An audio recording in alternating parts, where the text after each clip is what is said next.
Hi guys, welcome back to Golden Reviewer. Here we have 4 devices from Xiaomi.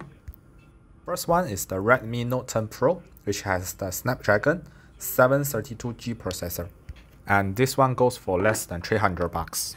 Next we have the Poco X3 Pro of the same price range. And this device has a Snapdragon 860 processor. And then we have the Poco F3, which has the Snapdragon 870, which is basically 865 processor. And last but not least, there is Xiaomi Mi 11 Ultra, which is the top flagship from Xiaomi, which costs more than $1,000 and has the new Snapdragon 888 processor. So these devices cover from $300 to over $1,000 price range. And it's very likely that if you are buying a smartphone, you might be considering one of these devices.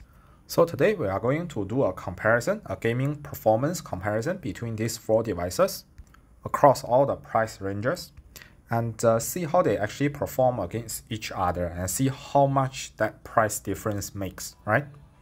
And we'll be using the Genshin Impact game, which currently I find is the most popular while most demanding mobile game. We've set everything to highest on all these devices to make the result comparable. And I will play the game for 10 minutes around the same region using the same playing style. And I will record and show you the real-time FPS from all these 4 devices for the 10 minutes gameplay. At the same time, you can also see the battery temperature and some processor frequency stats from the overlay widget. Okay. Alright, so before we actually start, can I ask you to give me a thumb up for the video and share this to your friends who might be interested in watching this, and also subscribe to my channel if you haven't.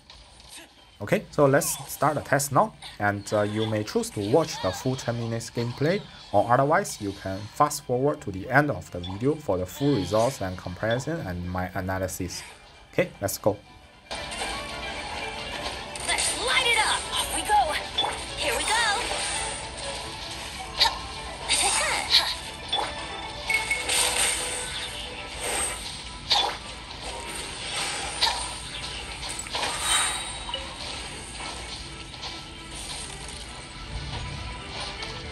This is long overdue. Let's play! No touching!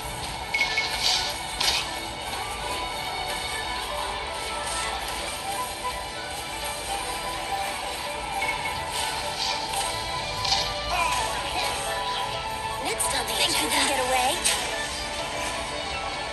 Brace yourselves.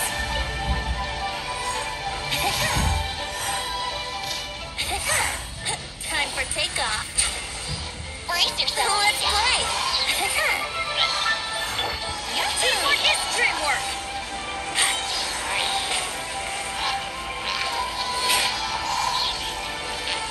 Off we go. Think you can get away? Let's play. Body and mind. Wouldn't gliding be faster? Let's play. Here we go. Schedule.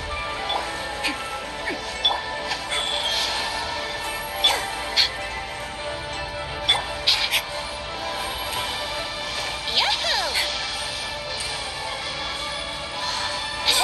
Time to act.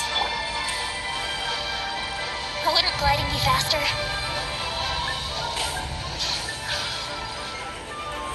No, my soul.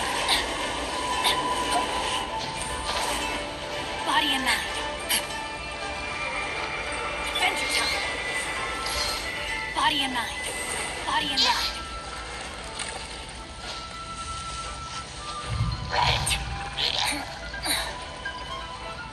Everybody stand back. Brace yourself.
go.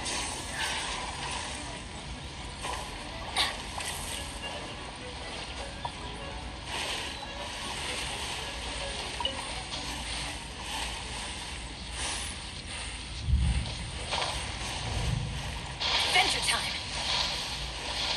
Here we go.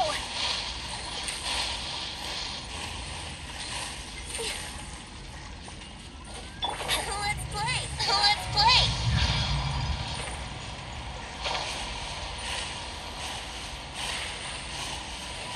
Adventure time.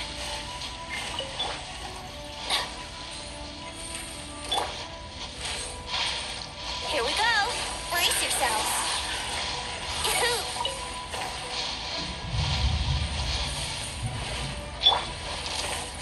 Born of ice and frost. Adventure time. Let's light it up. Brace yourselves.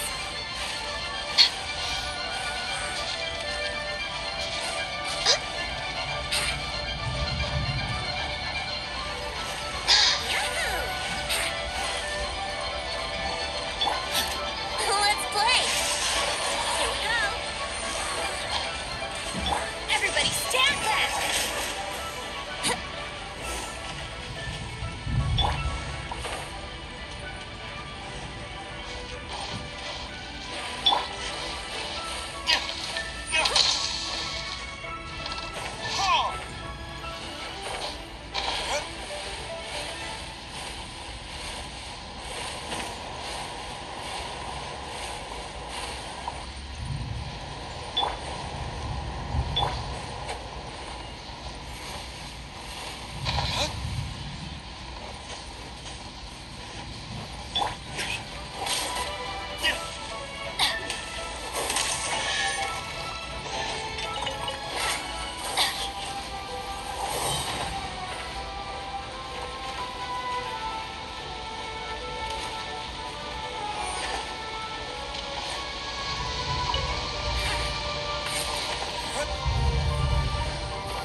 Wouldn't gliding be faster?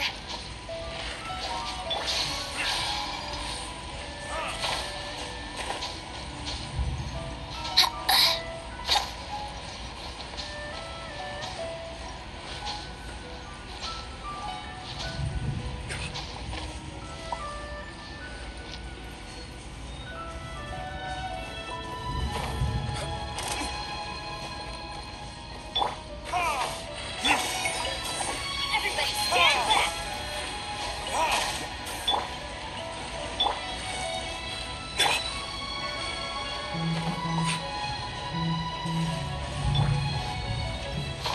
Yahoo!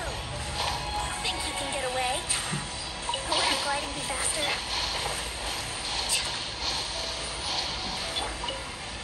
Yahoo! Here we go!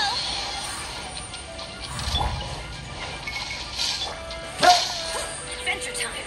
Yahoo! Yahoo! Wouldn't gliding be faster?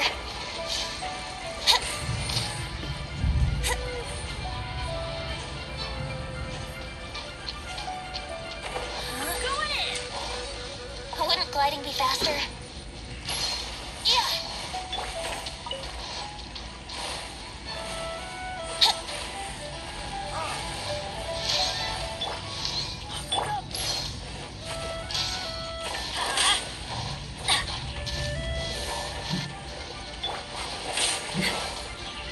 Adventure time. Here we go. Adventure time. Wouldn't gliding be faster? Brace yourself. Born of ice and frost.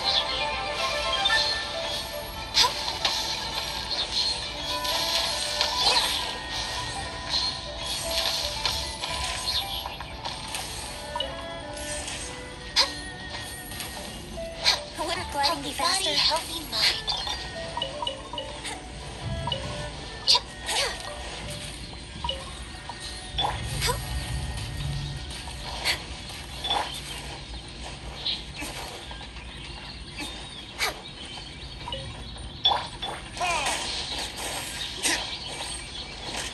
behind schedule.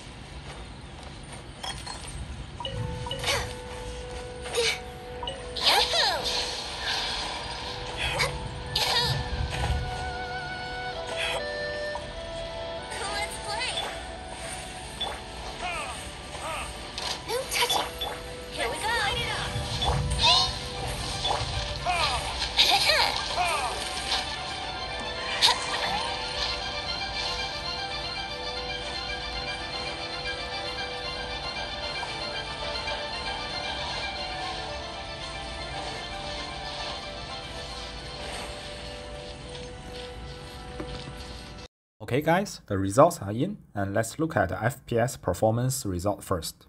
Guess which one is the best? Is it the Mi 11 Ultra which costs the most? This might surprise you, but the answer is no. The Poco F3 is actually the best performer of all these 4 devices. The performance just slightly edges out the Mi 11 Ultra by less than 10%. Or to be precise, is 55 FPS versus 52 FPS, so that's a 3 FPS difference. But you need to consider that the Poco F3 actually costs less than half of Mi 11 Ultra, yet is still able to give better performance than the top flagship, right? So this is really impressive. But on the other hand, this also tells us that the Snapdragon 888 is not a very good SoC at all, while last year's Snapdragon 865 is actually very good. And then if we look at the Poco X3 Pro and the Redmi Note 10 Pro, although they are selling for about the same price, but the performance difference is actually quite drastic. The Poco X3 Pro is able to achieve 43 FPS, while the Redmi Note 10 Pro is only able to give 25 FPS. So that's 70% performance advantage from the Poco X3 Pro. I think that's because the Snapdragon 860 processor is basically a rebranded 855, which is the flagship SoC from 2 generations ago, right? So flagship is still a flagship. It's still better than the 732G. So I'll say if you are serious about gaming, maybe you should choose the Poco X3 Pro for the same price, right? Over the Redmi Note 10 Pro. The performance difference is really drastic. Okay, so talking about the Mi 11 Ultra, it's not bad at all. We've tested a lot of Snapdragon 888 devices, and the Mi 11 Ultra is right there with all the best devices, right? So it's just that it's not really better than last year's Snapdragon 865 or even the 870, okay? And then for power consumption and the battery life, we see that the Mi 11 Ultra, while having slightly worse performance than the Poco F3, actually uses more power than the Poco F3, right? So I don't know exactly why is that. Maybe because the Snapdragon 888 is really not that efficient at all, or it could be because there is a 2K 120 Hz display, right? So we can't really isolate all these factors. But anyway, we know for sure that the Mi 11 Ultra uses more power on average than the Poco F3 during this gaming. However, considering the battery capacity, because Mi 11 Ultra has a 5000 mAh battery, while the Poco F3 only has a 4500 mAh battery. So the Mi 11 Ultra actually has more estimated battery life than the Poco F3. But none of them is very good, right? It's only less than 3 hours. While on the other hand, the budget devices actually achieve more battery life. That is partially because they have larger batteries in general, and also because those mid-range or budget SoCs do not consume as much power as the flagship SoCs. So we see that the Redmi Note 10 Pro actually use the least amount of power, but also because its performance is very bad, right? While the Poco X3 Pro, I say, is more of a balance in between, right? The performance is acceptable at 44 FPS on average, well, the power consumption is 6.5 watt, which is also not that high. Okay, lastly, I'll show you the overall result from all these 4 devices, including the power, the average FPS, the power, and FPS variant, which is stability here, so that you can have a better idea of how they perform.